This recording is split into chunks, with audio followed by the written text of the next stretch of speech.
नमस्कार तुमकां सगळ्यांक. आज 9 नोव्हेंबर 2025 आनी हांव विशय घेवन आयिल्लो आसा तुमचे फुड्यान सुपारी आनी पर्टिक्युलरली सब स्टँडर्ड सुपारी. हालीं अशें जाल्लें आसा की प्रत्येक कडेन जेन्ना आमी सुपारेचो विशय येता किंवा सुपारी विकपा व्हरतात तेन्ना खोको आनी बाद वेस हाचें प्रमाण खूब वाडिल्लें आसा. आनी हें प्रमाण वाडिल्लें बरी सुपारी सुद्दां कापतकर भितर एखादी निळी जाल्ली मेळटा, तिचो धवो जो गरोवप आसता आनी हें चिंतेचो विशय आसा सगळ्यां खातीर. तेजे खातीर प्रत्येक आपआपले परीन वेगवेगळे उपाय करता. कोणी पिशवी बदल्ल्यो, प्लास्टीक आसा तें साक घालपाक लागले, कितें कितें करपाक लागले. पूण तरी सुद्दां मूळ कारण हें कित्याक लागून जाता जाल्यार हाजेर एक मातशी बारीकशी नजर. हाजें कारण म्हाका जाल्यार दिसता जें हांवें पळयलें तें क्लायमेट चेंज. क्लायमेट चेंजीचो आनी हें जावपा फाटलो मुख्य सामको आदार कितें हे क्लेम जी हांव करता ताजो, जाल्यार हांव तुमकां एक सांगता. पयलीं जेन्ना सुपारी पडटा न्ही आमच्या कुळागरांत तेन्ना सुपारी अशी आसता. एक वळाचेर सुपारी ही एक दिसा सकाळची सांजची आनी तिळसनाची 3 दीस सुद्दां पुंजावपी आमच्या गांवांत लोक आशिल्ले, घरांत लोक आशिल्ले, आमी पुंजयतालीं. आज ही सुपारी ह्या स्टेजीर आमी पुंजावपाक पावसांत जवळ जवळ शक्यच ना. रावंड पडटा म्हणल्यार परतो 4-5 दीस वतात. तातूंत तण इतलें वाडिल्लें आसता, स्प्रिंकलराक लागून ताका गिमाकय पाळां आयिल्लीं आसतात भरपूर. कितलेंय आमी ग्रास कटर मारूं ती स्ट्रॉंग जाल्ली आसा, ती पावसान आनी पालयता. तूं वखद मार कितें मार तण आसताच. सो अशी पद्दतीची सुपारी थोडीशी मेळटा.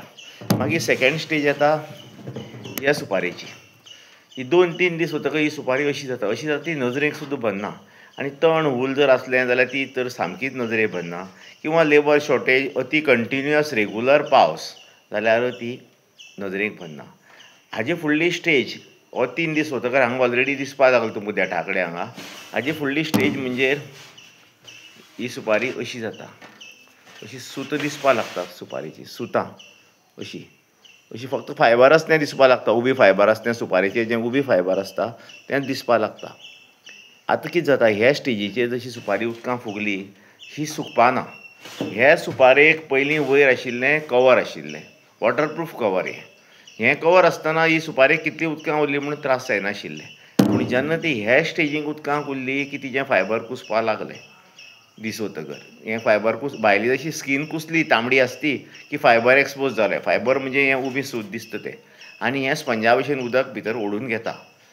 आतां अशी स्पंजा भशेन ओडून उदक घेतकर कितें जाता, हाचें कारण पयलीं हें जावपा फाटलें लेबर, टायम आनी कंटिन्युअस पावस. ह्यो 3 गोश्टी आसात. लेबर मेळप ना, कंटिन्युअस पावस पडप आनी पुंजावपाक तितलो टायम मेळप ना आनी कुळागरांत ती सुपारी उरप. हें अशें जशें जावन जशी सुपारी भिजली आमी ती हाडटा मागीर आनी सुकत घालतात. ह्या सुपारेक आतां 2 गोश्टी आसा. सुपारेक जर तुमी नट घेतलो, नटाक 2 गोश्टी आसात. एक आसा ही शेणी तुमकां दिसता ही सुपारी. ही शेणी म्हणजे नाभी, म्हणजे बोमली म्हणपाक जाता आमच्यांनी हे सुपारेची. हातूंतल्यान सुपारेचें देठांतल्यान पालन पोशण आसता तें हेतूंतल्यान जाता, ह्या नाभींतल्यान जाता. आनी दुसरी सुपारेचो दिश्टी पडटा तो आमकां दोळो.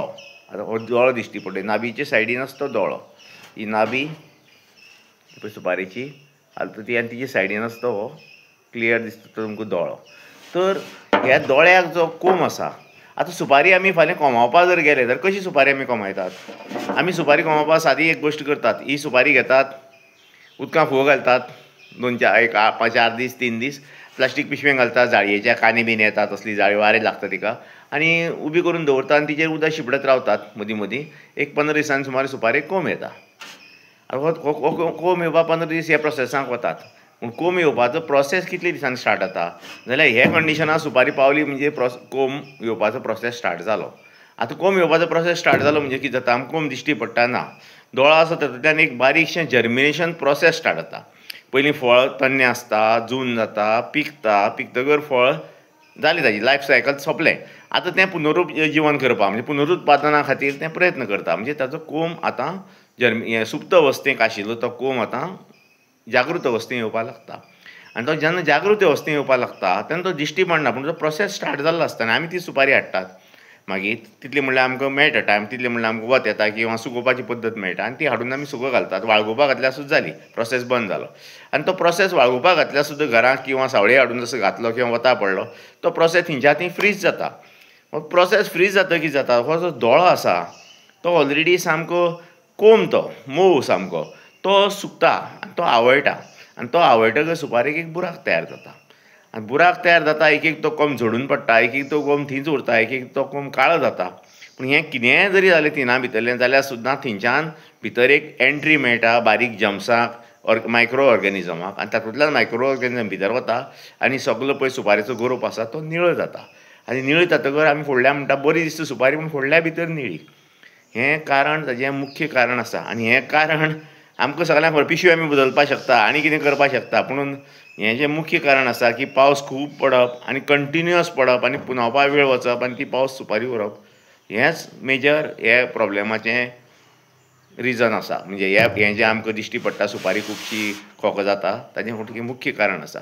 तुमी हाजेर एक मातशी स्टडी करात, जाता तितली बेगीन सुपारी पुंजोवपाचो प्रयत्न करूंक जाय, होच ताजेर उपाय आसा.